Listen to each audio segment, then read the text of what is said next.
Akash, it's wonderful to have you here. Thank you. The first thing that we should understand is around the risk matrix. It's great, it's amazing, but it does not give a lot of quantitative information about what risk you're talking about. The biggest challenge that I faced was changing people's mindset that if you are the acquiring company, if you are the bigger fish in the deal, your program is supposed to be or would be better than the company that is getting acquired. I mean, security debt is something that's not going away, and I don't think it can ever go away, right? And then there are so much of findings. There's so many findings that you get on a regular basis. It's not humanly possible to resolve all of them. And if someone says we have zero security debt, I highly doubt that's the real case. So if you try to change the change control for the company that you've acquired and bring them onto your program, the process is going to break and it's going to be difficult for you to get your, let's say, compliance programs. During this period where supply chain is at the top after phishing, I would say. But yeah, it's something important that we should all address. You should need to understand what your risks are. So I would love to have a foresight of anything that's going to happen to the company that I'm working for. It's not just a security team's responsibility to secure the organization. It's the whole organization's responsibility to secure themselves. Hi, everyone. Thanks for tuning into our Scale to Zero show. I'm Purushottam, co-founder and CTO of CloudNX. Scale to Zero is a forum where we collect questions from security, like curious security professionals, and invite security experts to the show so that we can learn about their journey and also get these security questions answered. Our goal is to build a community where we learn about security together and leave no security questions unanswered. So, with that, let's get started with today's episode. For today's episode, we have Aakash Yadav. Akash is a security analyst at LaunchDarkly, where he designs and manages the enterprise information security risk program, performs supply chain risk assessments, performs continuous security threat assessments, and also supports the security and privacy compliance efforts. Prior to that, he was a staff security risk analyst at Okta. Akash, it's wonderful to have you here. Thank you so much for joining me in this show. Yeah, it's a pleasure to be here. Thanks for having me. Absolutely.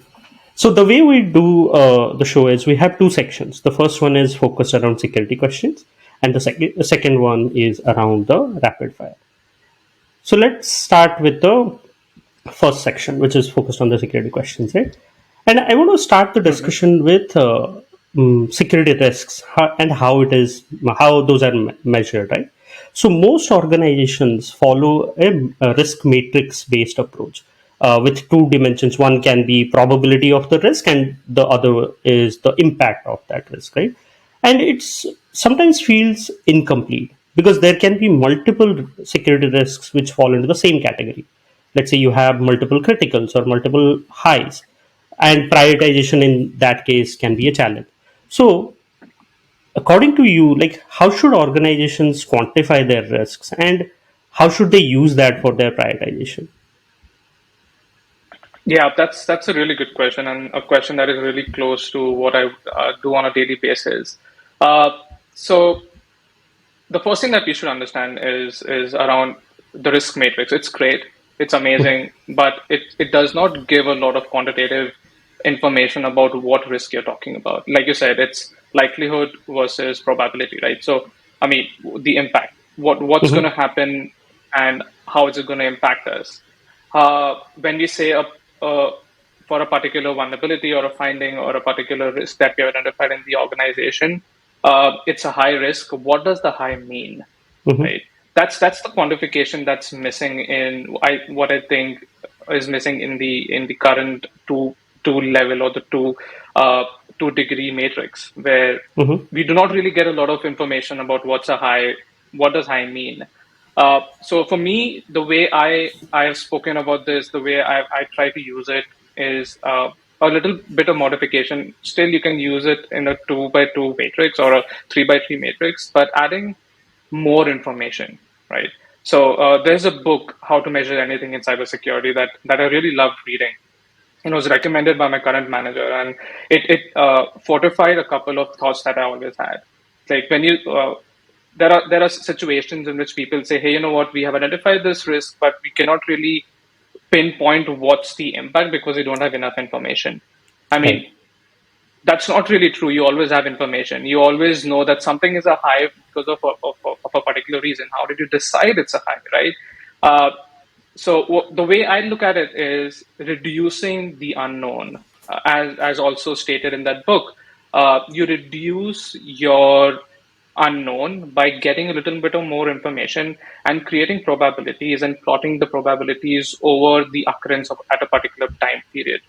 This would help you decide what priorities you need to put on a particular risk. And risk is a moving target. It cannot just be a high and just left as a high. You always need to keep evolving the risk and keep updating what's the risks and how you've quantified them.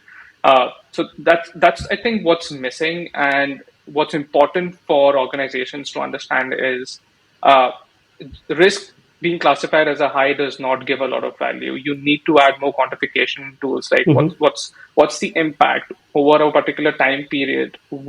How does it impact, and what does it impact? You need to understand these questions before Hmm. you can start using risk to prioritize your work, or building your OKRs, or your quarterly goals, or a yearly goal, or a 5-year goal. Makes sense. And thank you for sharing the book recommendation. I'm pretty sure our viewers will love that as well. One of the things that you highlighted was like continuous re-evaluation, right? It's not that you Mhm. marked a specific risk as high today and it would be the same a year down the line, right? So that makes a lot of Right. sense. Now let's say you do the quantification, you know what is the prioritization, right? Every organization has a risk appetite, like, oh, and what happens is you often start with your criticals, then you go to your highs, your mediums, and you follow that order, right? In that, most of the Right. times the ones at the bottom, like medium or minor or low, they're not addressed, and they fall into security data, right? So we received this question Mhm. from a fintech startup, and they're curious, like this is very similar to technical debt, right, or engineering debt, where you develop Mhm. some feature and then you put that in the backlog for addressing that later, and that affects overall quality, reliability, and performance of the systems. So, what are your thoughts on security debts, and how do you define it? How do you measure it? And how can you use that for better prioritization? Right. Uh, yeah, I mean, security debt is something that's not going away, and I don't think it can ever go away. Right. It's there is a there is a lot of demand for security folks, and there are not a lot of security folks who work on these projects. And then there are so much of findings. There's so many findings that you get on a regular basis. It's not humanly possible to resolve all of them. And if someone says we have zero security debt, I highly doubt that's the real case. Yeah. So it's not going away. The way I look at it is the secure, as I said during in the first question, it's a continuously evolving process. Once a risk has been identified as a medium or a low, does not necessarily mean that it's always going to be a medium or a low.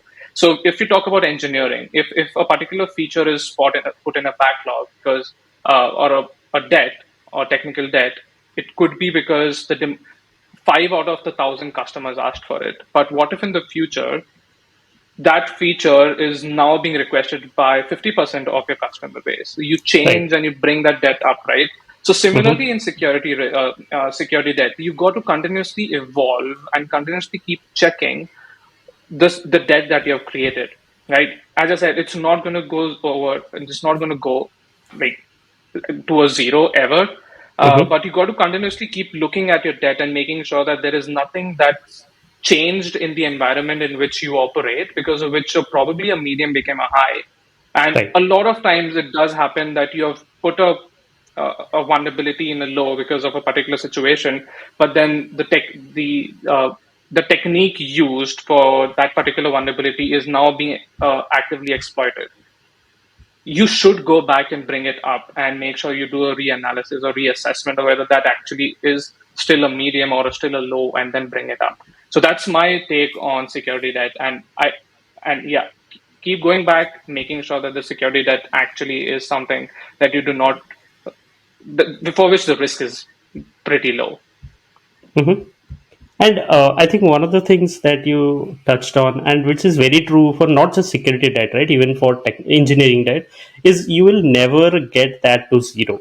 You'll never have a situation where Right. your technical debt is zero, right? So accepting that, and Hmm. also the continuous reevaluation, so that if something which was low maybe a month ago, if that attack vector is being used, we hear about that more and more. Maybe the priority has gone up, and you sort of uh, address that, right? Exactly. Yeah. I mean, that's what risk registers are for. You keep a track of all the debt, add it to the Hmm. risk register, and continuously use the risk register to ensure that the lows remain low and lows do not actually turn high, and you completely forget about them. Yeah, absolutely. So I want to take this one step further, right? So generally, setting up the security programs like governance or risk management or compliance is difficult in a single organization. And when you add the complexity of, let's say, mergers and acquisitions, then it gets multiplied, right? So, Hmm. what are the challenges you have faced while working across multiple organizations to set up a security program, and how did you overcome them? And I want to add one more Yeah. here actually, Sorry. which is like, what advice Hmm. do you have for security leaders who might go through it in future or are going through it as well? Yeah.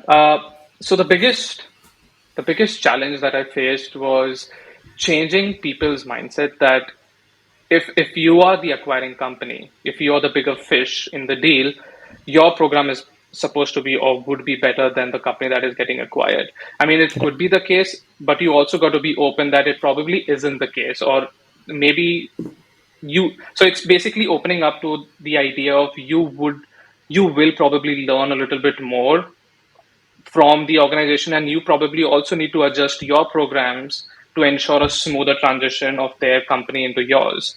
Mm-hmm. Uh, so that's one challenge that I faced, which was pretty difficult to for myself to understand in the beginning, but quickly understood as I saw new companies come in, new technologies being used, new better processes that move security to the left is Mm-hmm.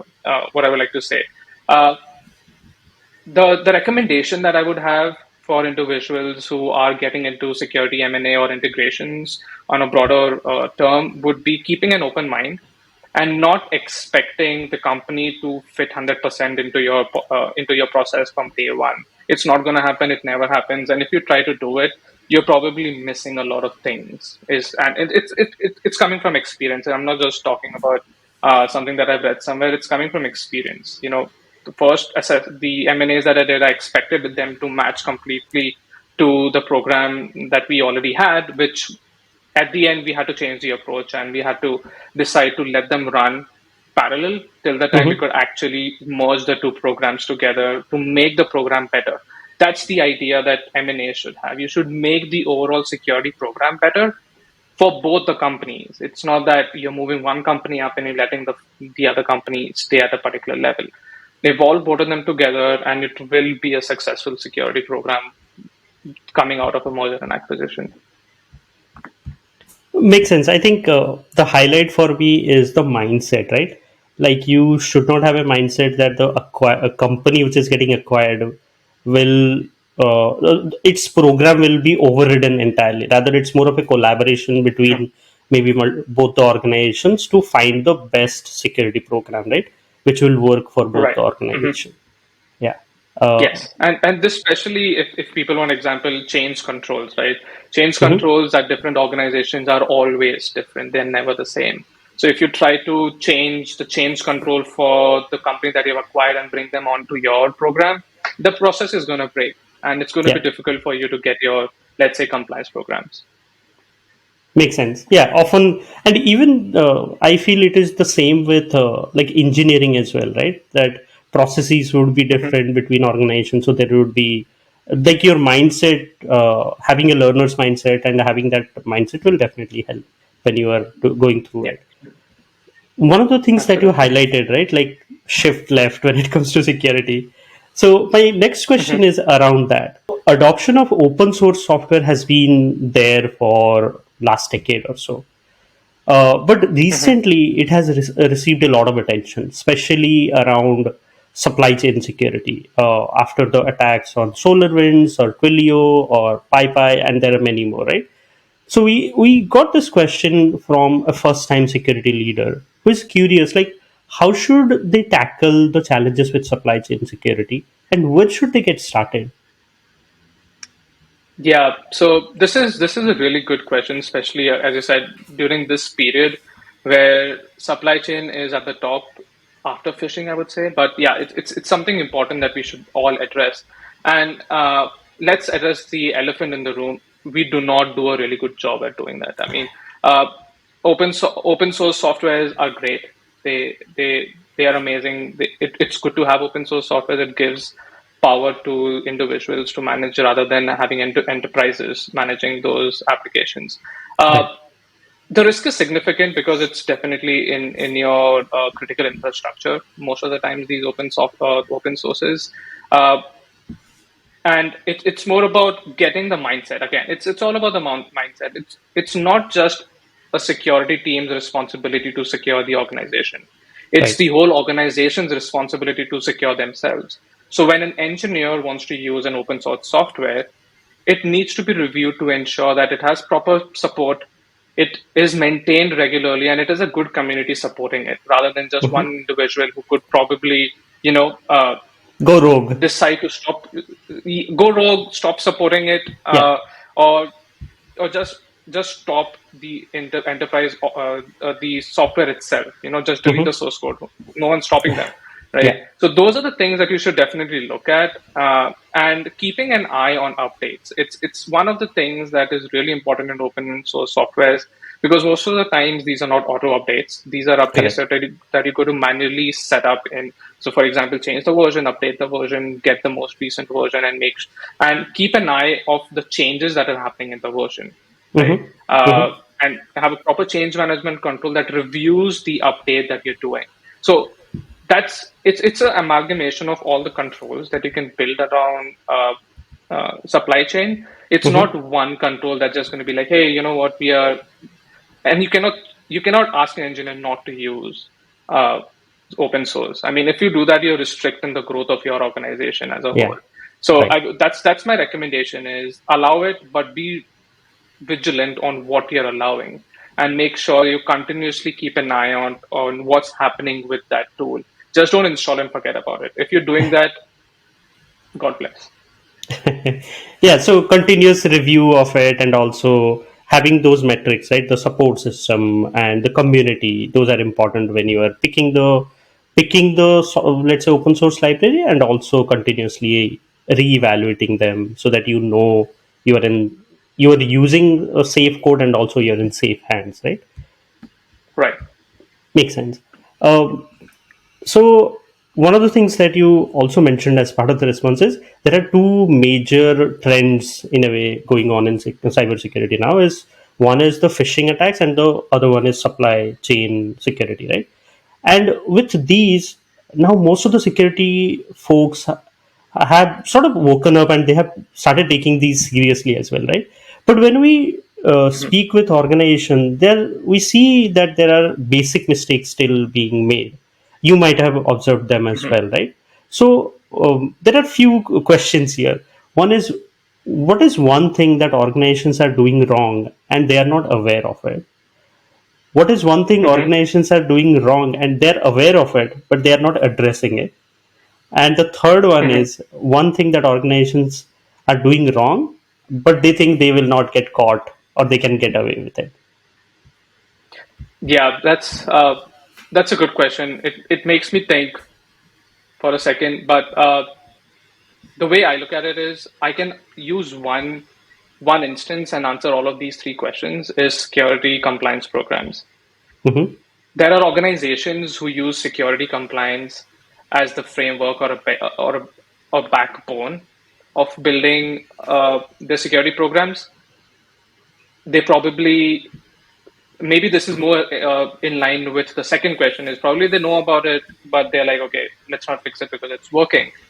And also with the third one is probably they know about it and they know that security compliance is not something that you should base your security program on, but you should base it on security risk, right? It's Mm-hmm. even though GRC is coupled together, governance, risk, and compliance. What I think and the way I look at security programs is building it on top of risks, right? You need to understand what your risks are. The compliance programs ask you to do risk reviews, but how many times and how many organizations actually use the risk programs to the risk assessments to build their programs, or use the risk as an input to create new projects, reduce the risk, because that's the ultimate goal of security, right? Right, You got right. to reduce the risk rather than just Mm-hmm. having a security program as a show tell where customers or vendors come in and like, hey, tell us about your security program, and we send them the SOC 2 report. I mean, when we do security reviews, SOC 2 reports, great, you pass the audit, but what value does it add? How do I know that the programs that you have set closely align with how your business runs, closely aligns with how your infrastructure is set up, right? So that's my thought process. Is the one thing that an organization is doing and they're wrongly doing or not aware of is running a security compliance program that drives the security program. One thing that they know about, but they are avoiding fixing it, or trying to get away with the idea of, hey, you know what, we won't get caught, let's just continue doing it, is using the security compliance program to run their security program. And something that they probably can you repeat about the second question? Second was they're aware of it but are not fixing it. And the third one Yeah, was and the they second one think they is wouldn't get caught. the second one is they are aware that okay, you should not probably security compliance. A SOC 2 program is not something that's going to secure your product, but it's going to add enhance your product. Is Mhm. something that they're aware of, but they tend to ignore it. Yeah, I think you are spot on that. That your security program should not be compliance driven, rather risk driven, right? Like you measure the, Hmm. assess the risks, and then you sort of program, like create your security program. Totally agree on Exactly. that front. Awesome. Yeah. Yeah, I mean it's important for people to uh, really put emphasis on security risk rather than just having it as an item to pass compliance. Hmm. Which I mean, it's not bad that yeah, you definitely compliance has its role in security, but I think when you set up a program, when you want to mature a program, a Hmm. compliance program will only take you a particular step. Right. You've got to take the next step and add risks to it so that you can actually get quantifiable results of why you should take a particular project vis-a-vis take something else. Right. Yeah. Makes a lot of sense. So yeah, thank you so much for these amazing insights. Right. The book recommendation that you had, I'll highly recommend our viewers to go through that book and read through it. But yeah, this was amazing. For me, here are the top three things that stood out. First one, security programs should be risk driven rather than compliance driven. So, risk assessment is the key for designing a good security program. The second one is continued re-evaluation of the risks in your risk matrix is the key to prioritization. It also helps in addressing security debt. Third one is prior to using any open source software, do a security review in terms of support from the contributors, how big is the community, release frequency, and how engaged is the community for that open source software. Now let's move on to the rapid Awesome. fire section.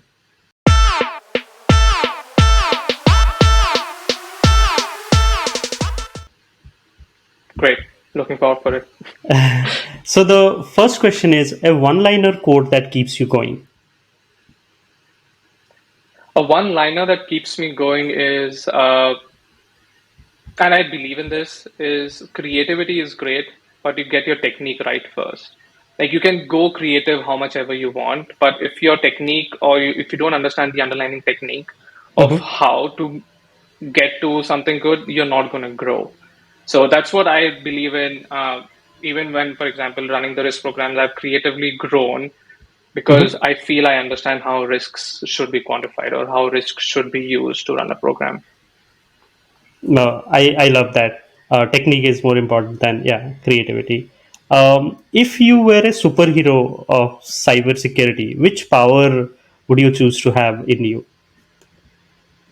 Uh, oh, I would love to have a foresight of anything that's going to happen to the company that I'm working for.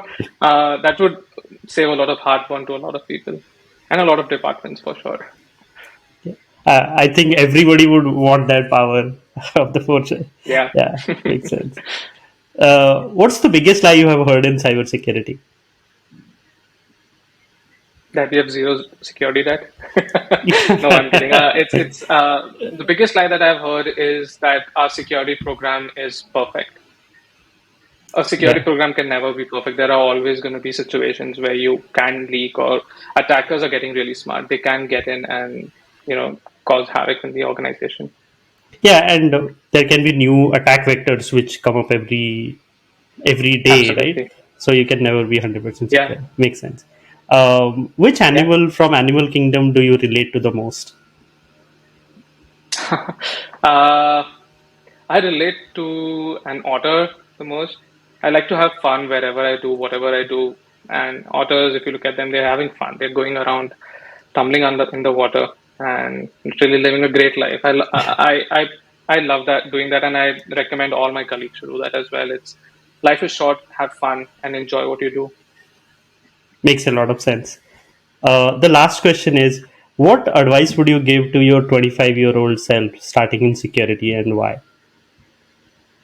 Uh, Going back, I would say, or anyone basically, anyone starting in security, don't give up. Security could, you know, you go to an organization and the organization is like, hey, you have smart individuals. They are really smart in security. You look at them and you feel like, okay, you don't know anything. Just keep in mind that they were in your shoes when they started. So Yeah, don't give up. Keep trying and keep exploring, because that's how you would build your career and you will make a niche for yourself. yeah. Makes a lot of sense. Learner's mindset will definitely help. Yeah. Yeah, Thank you so much, Akash. It was a very good discussion. At least there were many things I learned as part of the discussion. Looking forward to learn more from you in future. absolutely. I enjoy the conversation, and yeah, more than happy to answer many more questions over LinkedIn.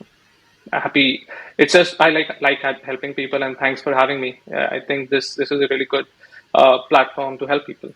Okay, great. Thank you Thanks so for much. having me again. Yeah, thank you for your kind words. And to our viewers, thank you for watching. Hope you have learned something new.